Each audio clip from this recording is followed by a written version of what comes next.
Let's in fact take a detailed look at the three new criminal laws and what exactly do they entail. We're going to go to the big wall over there. I'm going to have a quick conversation with you to give you viewers an understanding on the three criminal bills that have now in fact come into effect. We're going to take a look at it, and then let's in fact start this discussion by talking about the Bharatiya Nagrik Suraksha Sanhita.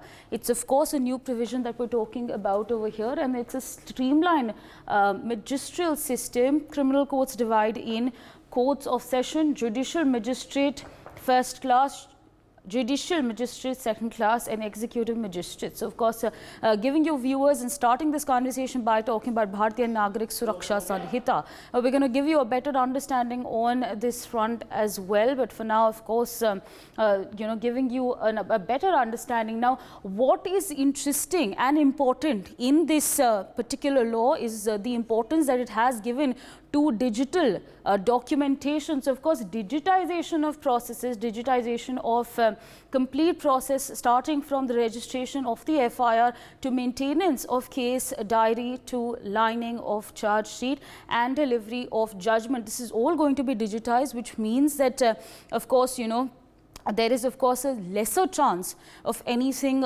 not being there in the picture. So they've incorporated this as digitization of the process. So that's of course something new that's now taken its course. We're going to give you a better understanding about the Bharatiya Nagrik Suraksha Sanhita, but for now viewers, this is of course something that has been incorporated, and this is of course there, but more details coming in at this point of time. Digitization of process, complete trial including cross-examination, appeal to the facilitated via video conferencing. That's of course also being incorporated, the fact that there is going to be a complete trial, cross-examination, appeal.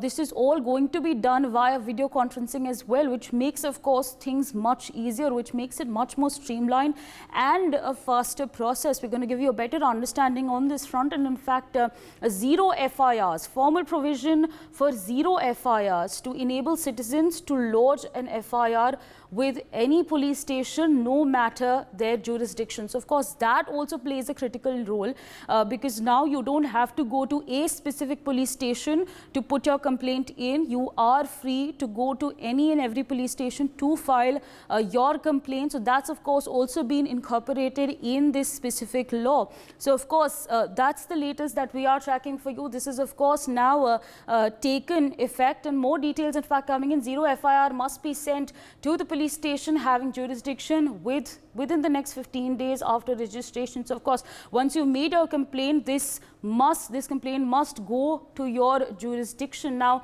as far as the timelines for expedited justices is concerned, charge sheet to be mandatorily filed within 90 days of FIRs. Court may extend such time by further 90 days. But viewers, what is important over here is the fact that it's streamlined, the fact that this is going to now take place in a rather swifter way. Now courts to finish framing of charges within 60 days of receiving charge sheet.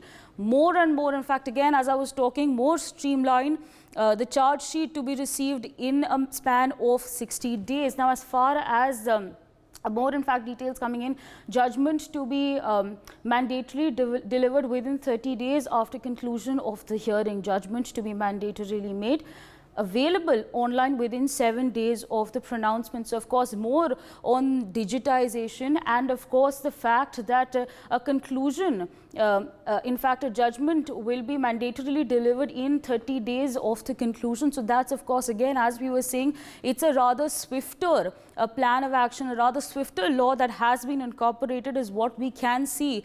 For more such videos, subscribe to the NewsX YouTube channel, hit the bell icon.